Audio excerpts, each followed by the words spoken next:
ನಾಳೆ ಅಮಾವಾಸ್ಯೆ ಇದೆ. ಅಕ್ಷಯ ಅಮಾವಾಸ್ಯೆ ಅಥವಾ ವೈಶಾಖ ಅಮಾವಾಸ್ಯೆ ಅಂತ ಕರಿತೀವಿ.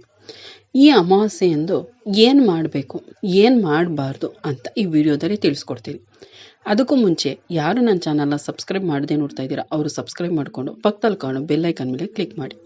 ಹಾಗೆ ಈ ವಿಡಿಯೋಗೆ ಒಂದು ಲೈಕ್ ಮಾಡಿ. ಬನ್ನಿ, ಈ ಅಮಾವಾಸ್ಯೆಯಂದು ಏನು ಮಾಡಬೇಕು ಮತ್ತು ಏನು ಮಾಡಬಾರ್ದು ಅಂತ ಹೇಳ್ತೀನಿ. ನೀವು ಯಾವುದೇ ಅಮಾವಾಸ್ಯೆ ಆಗಿರ್ಬೋದು, ನೀವು ಯಾವುದೇ ಶುಭ ಕಾರ್ಯಗಳನ್ನ ಮಾಡಬಾರ್ದು. ಯಾವುದೇ ಶುಭ ಕಾರ್ಯಗಳನ್ನ ಮಾಡಬೇಕು ಅಂದರೆ ಒಳ್ಳೆಯ ದಿನ, ಒಳ್ಳೆಯ ಸಮಯ ಅಂತ ನೋಡ್ತೀವಿ. ಅಮಾವಾಸ್ಯೆಯಂದು ಚಂದ್ರ ಕಾಣಿಸಲ್ಲ, ಹಾಗಾಗಿ ಇದನ್ನು ಶುಭ ಸಮಯಕ್ಕೆ ಅಂದರೆ ಶುಭ ಕಾರ್ಯಕ್ಕೆ ಅಷ್ಟಾಗಿ ಯಾರೂ ಮಾಡಲ್ಲ, ಶುಭ ಕಾರ್ಯವನ್ನು ಮಾಡಲ್ಲ. ಇದು ಅಕ್ಷಯ ಅಮಾವಾಸ್ಯೆ ಅಂದ್ಕೊಂಡು ನೀವೇನಾದರೂ ಒಳ್ಳೆ ಕಾರ್ಯ, ಯಾವುದಾದ್ರೂ ಒಳ್ಳೆ ಕೆಲಸಗಳನ್ನ ಮಾಡಬೇಕು ಅಂದ್ಕೊಂಡಿದ್ರೆ ದಯವಿಟ್ಟು ಈ ದಿನ ಮಾಡಬೇಡಿ. ಇನ್ನು ಇದು ಭಾನುವಾರ ಅಂದರೆ ಏಪ್ರಿಲ್ 27ನೇ ತಾರೀಕು ಬಂದಿದೆ. ಬೆಳಿಗ್ಗೆ ಮುಂಜಾನೆ 4:50ಕ್ಕೆ ಪ್ರಾರಂಭವಾಗಿ ಮಧ್ಯಾಹ್ನ 1:01ಕ್ಕೆ ಈ ತಿಥಿ ಮುಕ್ತಾಯ ಆಗುತ್ತೆ. ಈ ದಿನ ಏನು ಮಾಡಬೇಕಪ್ಪ ಅಂದರೆ, ನೀವು ಹೊಳೆ ಇದ್ದರೆ ಹೊಳೆ ಸ್ನಾನ ಮಾಡ್ಬೋದು, ಅಥವಾ ಗಂಗಾಜಲ ಏನಾದರೂ ಇದ್ದರೆ ಗಂಗಾಜಲ ಹಾಕ್ಕೊಂಡು ಸ್ನಾನ ಮಾಡ್ಬೋದು. ಸ್ನಾನ ಮಾಡಿ ನಂತರ ವಿಷ್ಣುವಿನ ಪೂಜೆಯನ್ನು ಮಾಡಬೇಕಾಗತ್ತೆ. ಮನೆಯಲ್ಲಿ ಸ್ನಾನ ಮಾಡಿ ವಿಷ್ಣುವಿನ ಪೂಜೆ ಮಾಡೋದ್ರಿಂದ ವಿಷ್ಣುವಿನ ಅನುಗ್ರಹ ಸಿಗತ್ತೆ. ಮತ್ತು ತುಪ್ಪದ ದೀಪ ಹಚ್ಚಿ ವಿಷ್ಣುವಿನ ಫೋಟೋವನ್ನು ಅಥವಾ ವಿಗ್ರಹವನ್ನು ಗಂಗಾಜಲದಿಂದ ಶುದ್ಧ ಮಾಡಿ ಹಳದಿ, ಶ್ರೀಗಂಧ, ಅಕ್ಷತೆ, ಹಳದಿ ಹೂಗಳು, ತುಳಸಿ ಎಲೆನ ಕಂಪಲ್ಸರಿಯಾಗಿ ಹಾಕಲೇಬೇಕು. ವಿಷ್ಣು ಅಂದರೆ ತುಳಸಿ ಎಲೆ ಅವನಿಗೆ ತುಂಬ ಇಷ್ಟ. ಏಕಾದಶಿ ವಿಶೇಷ ದಿನಗಳಲ್ಲಿ ಅಂದರೆ ಅಮಾವಾಸ್ಯೆಗಳಲ್ಲಿ, ಶನಿವಾರಗಳಲ್ಲಿ ತುಳಸಿ ಎಲೆಗಳನ್ನ ಅರ್ಪಿಸೋದ್ರಿಂದ ವಿಷ್ಣು ನಮಗೆ ಒಳ್ಳೇದು ಮಾಡ್ತಾನೆ ಅನ್ನೋ ನಂಬಿಕೆ ಇದೆ. ಯಾಕಂದರೆ ತುಳಸಿ ಅಂದರೆ ವಿಷ್ಣುವಿಗೆ ತುಂಬ ಇಷ್ಟ. ತುಳಸಿ ಹಾಕಿ ಪೂಜೆ ಮಾಡಿದ್ರೆ ವಿಷ್ಣುವಿಗೆ ನಮಗೆ ಒಳ್ಳೆಯದಾಗತ್ತೆ ಅನ್ನೋದು ನಂಬಿಕೆ. ಮತ್ತು ಪಂಚಾಮೃತ ಸೇವೆ, ನೈವೇದ್ಯ ಎಲ್ಲ ಇಟ್ಟು ಧೂಪ ದೀಪಗಳನ್ನ ಹಚ್ಚಿ ಪೂಜೆ ಮಾಡಬೇಕು. ಪೂಜೆ ಮಾಡಿದ ನಂತರ ನಿಮಗೆ ವಿಷ್ಣು ಸಹಸ್ರನಾಮ ಹೇಳೋಕೆ ಬರುತ್ತೆ ಅಂದರೆ ವಿಷ್ಣು ಸಹಸ್ರನಾಮನ ಹೇಳ್ಬೋದು.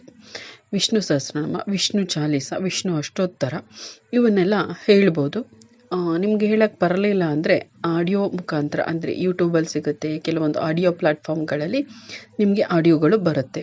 ಅದನ್ನು ಕೂಡ ಕೂತ್ಕೊಂಡು ಕೇಳೋದ್ರಿಂದ ನಿಮಗೆ ವಿಷ್ಣುವಿನ ಅನುಗ್ರಹ ಆಗುತ್ತೆ. ಕೊನೆಯಲ್ಲಿ ವಿಷ್ಣುವಿಗೆ ಆರತಿಯನ್ನು, ಪೂಜೆಯನ್ನು ಮಾಡಿ ಏನಾದರೂ ತಪ್ಪಾಗಿರೆ ದಯವಿಟ್ಟು ಕ್ಷಮಿಸು ಅಂತ ಕೇಳಿಕೊಂಡು ನಾವು ವಿಷ್ಣುವಿನ ಅನುಗ್ರಹನ ಪಡಿಬೋದು. ಮತ್ತು ಈ ದಿನ ಏನು ಮಾಡ್ಬೋದು ಅಂದರೆ, ನಮಗೆ ಅಮಾವಾಸ್ಯೆಗಳಲ್ಲಿ ನಮಗೆ ಪಿತೃದೋಷ ಇದ್ದರೆ ಅದಕ್ಕೆ ನಿವಾರಣೆ ಮಾಡ್ಕೋಬೋದು. ಅಕಸ್ಮಾತ್ ಪಿತೃದೋಷ ಇದ್ದರೆ ನಾವೇನು ಮಾಡಿದ್ರು ಅದು ಕಾರ್ಯಗಳು ಅಂದರೆ ಶುಭ ಕಾರ್ಯಗಳು ಯಾವುದೂ ನಡೆಯೋದಿಲ್ಲ. ಹಾಗಾಗಿ ಪಿತೃ ಕಾರ್ಯಗಳನ್ನ ಈ ಅಮಾವಾಸ್ಯೆಗಳಲ್ಲಿ ಮಾಡ್ಕೋಬೋದು. ಶ್ರಾದ್ದ ಮಾಡೋದು ಅಥವಾ ತರ್ಪಣ ನೀಡ್ಬೋದು, ಆ ಥರ ಏನು ಮಾಡ್ಬೋದು. ಅಕಸ್ಮಾತ್ ನಿಮಗೆ ಆ ಥರ ಎಲ್ಲ ಮಾಡೋಕ್ಕಾಗಲ್ಲ ಅಂದರೆ ನೀವು ಬಡವರಿಗೆ ಅವ್ರ ಹೆಸರಲ್ಲಿ ಹಣ, ಆಹಾರ ಧಾನ್ಯಗಳು, ಅದು ಬೆಡ್ಶೀಟು, ಬಟ್ಟೆ, ಈ ಥರ ಅವರ ಹೆಸರಲ್ಲಿ ಯಾರು ನಿಮ್ಮ ಹಿರಿಯರು ತೀರ್ಕೊಂಡಿರ್ತಾರೋ, ಮರಣ ಹೊಂದಿರ್ತಾರೋ ಅವ್ರ ಹೆಸರಲ್ಲಿ ಛತ್ರಿ, ಚಪ್ಪಲಿ, ಈ ಥರ ಕಪ್ಪು ಎಳ್ಳು, ಫ್ಯಾನು, ಈ ಥರ ಏನಾದರೂ ಅಗತ್ಯ ಇರೋರಿಗೆ ಕೊಡ್ತೀವಿ ಅಂತ ಇರೋರಿಗೆ ಕೊಡಬಾರ್ದು. ಅಗತ್ಯ ಇರುವಂಥವ್ರಿಗೆ ಅವರ ಹೆಸರು ಹೇಳ್ಕೊಂಡು ಕೊಟ್ಟರು ಕೂಡ ನಮಗೆ ಅದರ ಫಲ ಸಿಗುತ್ತೆ. ಹಾಗೆ ಅಶ್ವತ್ಥ ಮರಕ್ಕೆ ಹೋಗಿ ನೀರನ್ನು ಅರ್ಪಿಸಿ ದೀಪವನ್ನು ಹಚ್ಚಿ ಪೂಜೆ ಮಾಡೋದ್ರಿಂದನೂ ಕೂಡ ನಮಗೆ ಅಶ್ವತ್ಥ ಮರದಲ್ಲಿ 3 ದೇವರುಗಳು ಬ್ರಹ್ಮ, ವಿಷ್ಣು, ಮಹೇಶ್ವರ ಇಬ್ಬರು ನೆಲೆಸಿದ್ದಾರೆ ಅಂತ ಹೇಳ್ತಾರೆ.